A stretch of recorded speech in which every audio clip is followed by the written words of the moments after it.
Here's the story. I started doing stand-up comedy when I was 14. I'll never forget the first time I was on stage. The guy that introduced me was a guy named J.T. Newton. I'm 47. I can close my eyes and remember the introduction like it was yesterday. It went like this. Ladies and gentlemen, this next young man coming to the stage is starting his comedy career tonight. Who knows? We may be witnessing the birth of a star. Please welcome David Chappelle.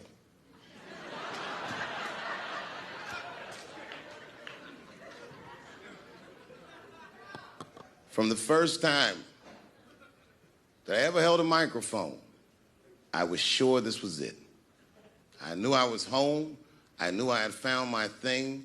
And my God, man, I was a child. I got good. Matter of fact, I was good from the moment I started. And I'm not saying this to be a braggart. I'm telling you the truth. These old niggas was in awe of me. How was this little boy so poised? They used to say. I was. I mean, you know, I got better, but it started out good. About a year into it, when I was 15 years old, I had written a joke during the AIDS epidemic about having a Goodyear condom. Something, I don't even remember the joke. Something about an industrial strength condom by Goodyear. I just remember all the comedians really liked that joke. And there was an older comedian. And he came to me one night after the show, after he saw the joke, and he said, listen, I got an audition at another comedy club, and I was wondering, do you mind if I do that joke? I just want to borrow it. Now, I'm a kid. I don't know any better. I'm like, borrow it? Well, I guess, sure, if it'll help your career. I let him do the joke. And then weeks later, I was waiting to go on in a comedy club, and he went on before me, and he did the joke. And after the show, I pulled him aside, and I said, hey, man, I don't mind you borrowing my jokes, but you got to give them back. He said, oh, I forgot to ask you. He goes, let me buy that joke from you for $50. And I said, man, I'd do it, but I'm just starting out. I need all the material I can get. The idea being that the more material I can accumulate, the faster I'll be able to make money for my work. I said, I can't do it. I want my joke back. I'll never forget this. Remember, I was a 15-year-old child. This guy was a grown-ass man. He stood up over me so I could see how big he was. And he said to me, really? I can just take it. And he did. I got scared because I was a child. But I never forgot that.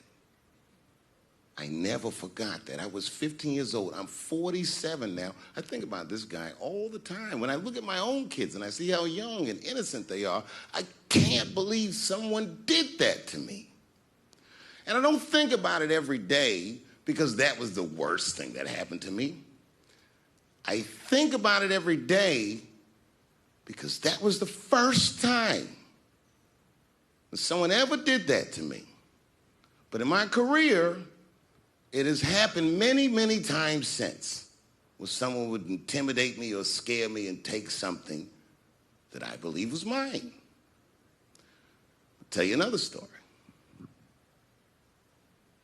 Now I'm 18 years old. I'm living in New York City, and I just finished my first road tour, which was a very difficult tour. I'll spare you the details. Now I'm back in New York, but my rent is paid, thank God.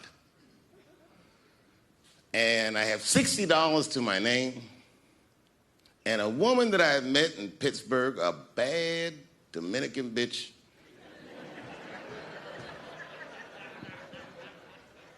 was coming to New York. She was going to spend the weekend with me. I couldn't wait for her to get there. She was coming that evening. But remember, I only had $60 for a whole weekend to entertain a bad bitch. Now I'm walking through Greenwich Village, and I see something I've never seen before. 3-card Monte. You know what that is? Yeah, the guy had the whole thing. The table was set up, and he had the 3 cards, and the crowd was hooting and hollering, and he was like, find the red card, find the red card, and people were playing. Sometimes they win, sometimes they lose, but it was really exciting, and I'm standing there watching it, and I noticed while I'm watching them play this game that the red card, the one you're trying to find, had just a little bend on the corner. And I'm watching it, and I'm like, yo, this guy doesn't seem to know that red card is bent. I'm going to beat this motherfucker. And I walked up to the table, and I said, let me play a hand. And I put my last $60 on that table, and he starts to shuffle and find the red card, find the red card. And I kept watching that bent card go around the table, make sure I kept my eyes on that bent card. And when he stopped shuffling, and he said, find the red card, I pointed to it with confidence. Here it is right here. And he flipped it over, and it was black. And he took my money. I couldn't fucking believe that. How did this nigga do that? Was that magic or sorcery? I was confused. So you know what I did? I sat there, and I watched him for a real long time play the game. And I realized that all those people who was doing all that hooting and hollering and betting, my God, they were his friends. They were in on the whole thing. I felt so wronged. I felt so stupid. And then the next sucker came up to the table and was about to put his money down. And I said, fuck that, man. Don't put your money there. All these niggas is in on it. It's a trick. And when I said that, the guy that was dealing, and this motherfucker was huge, snatched me up by my collar. Feel how strong he was when he grabbed me. I was a skinny little guy. And he was gonna maul me. And the only reason he didn't, I'm sure, is because he saw the fear in my face. And that fear, he looked at me. I saw his eyes go from hard to soft. He softened. Then he looked at me like the way a father would look at a child. And he said to me, young man, don't ever come between a man and his meal. I never forgot that either. Most niggas would have to run the streets for years to learn a lesson that profound. It took me 2 seconds. Never get between somebody and their paper. Taking a man's livelihood away from him is akin to killing him. Do you know why Prince, the famous rock star that was a friend of mine, do you know why he called himself the artist when he came back? He calls himself the artist because that's what they call us in our contracts. Oh, these contracts are crazy. You should hear the terminology they say in these contracts. To use your name and likeness in perpetuity throughout the universe. Who the fuck could possibly know what that means? Nobody does. It's so complicated, in fact, that when you're a kid like me, you have to hire somebody to tell you what that means. And you sit down at a table and you do the contract game. And that's how I got with Comedy Central. I signed the contract. But I signed the contract the way that a 28-year-old expectant father that was broke signs a contract.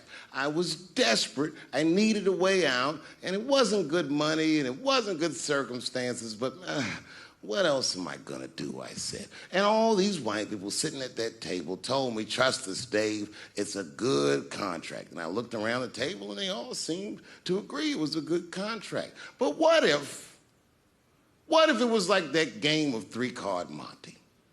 What if they were all friends and I didn't know it? And the bag of money was Iceberg's money in the first place. What was I talking about? What was I trying to tell you? Last week, 2 weeks ago, whenever it was, I called Lauren Michaels And I tell them, okay, I'll do it. I'll do Saturday Night Live on election night. And the day I made that phone call, the day I committed to it, it gets announced that Netflix is streaming Chappelle's show. Not just Netflix, HBO Max is streaming it too. Let me tell you another story about HBO. No, hear me out. Did you know, before Chappelle's show was at Comedy Central, I pitched that show to HBO. I told them what I wanted to do. Now, these are executives. All they have to do is say, yeah, we'll take it, or no, thank you, we won't. But they didn't say either of those things. They went too far. They said, literally, what do we need you for? That's what they told me, as they kicked me out of the office. What do we need you for? And here we are, all these years later, and they're streaming the very show that I was pitching to them. So I'm asking them, what do you need me for?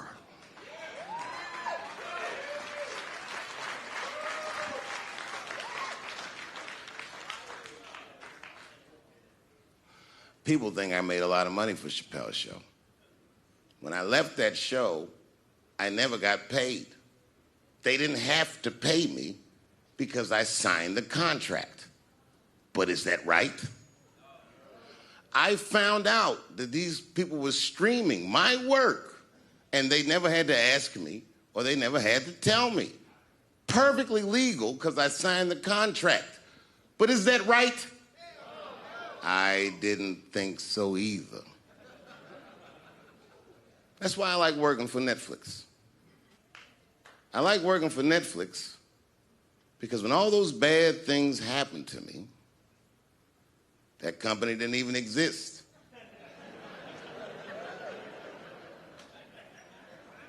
And when I found out they were streaming Chappelle's show, I was furious. How could they not know? So you know what I did? I called them and I told them that this makes me feel bad. And do you want to know what they did? They agreed that they would take it off their platform just so I could feel better.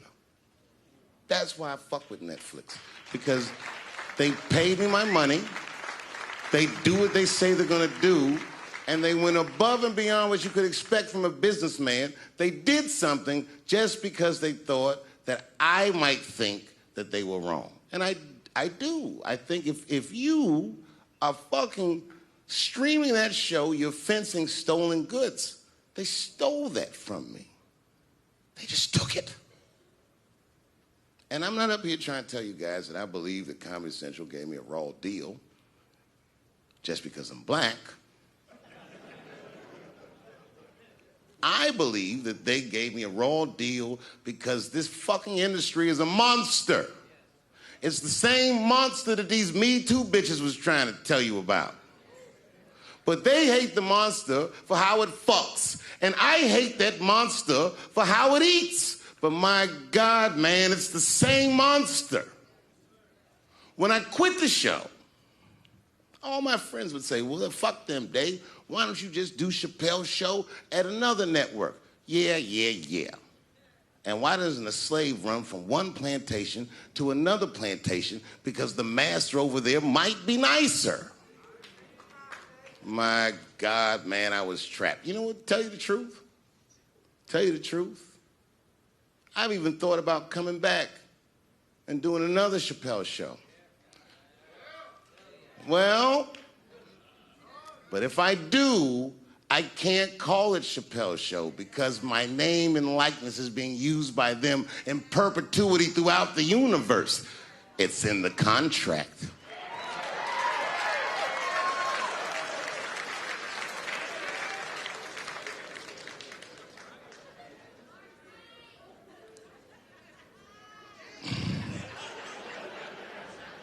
You're not supposed to do this in my business. I'm up here doing something that nobody else in this business has the balls to do. I'm telling you something that you need to know.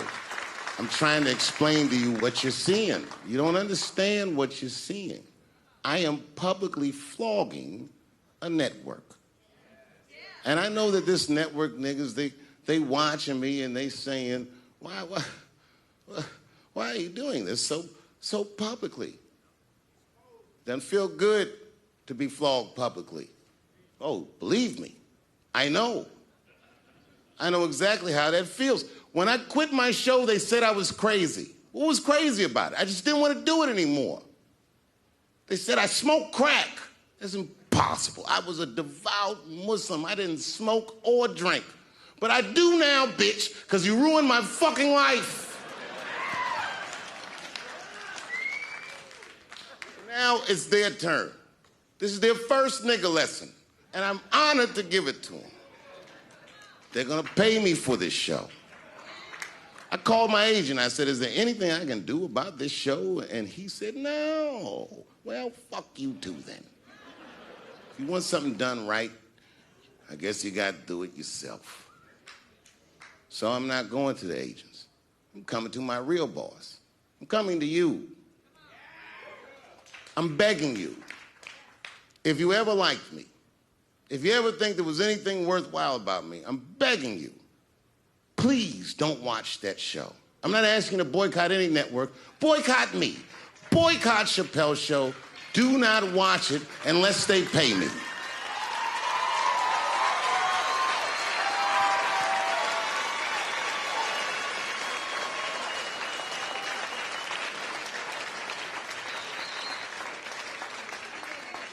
If you're a shareholder at Viacom, then I'm talking to you. Because all that shit that they do to us, well, they do everything for their shareholders. That's what they told me. So if you're a shareholder in that company, tell them it's wrong. And if you don't believe that it's wrong, then fuck you too. You should know what's in the hot dogs you eat. Now, there's probably a bunch of people at Comedy Central and Viacom and all these places that have no idea what I'm talking about. They've all either quit or been fired or got Me Too'd or something. Them niggas is gone. And there's a whole bunch of new young people there, and they're probably looking like, what is he talking about? They may not actually know what the fuck happened to me. So I'll tell you what I'm talking about. Go downstairs to your accounting department, open the books, see what that show made, and look at what you paid me. That's exactly what I'm talking about. You're going to pay me. I am inviting you to come with me and work with me. And let's fight against that terrible, terrible feeling that you made me feel together. We can fight together and work this thing with Chappelle's show out. Or I can just take it. Thank you.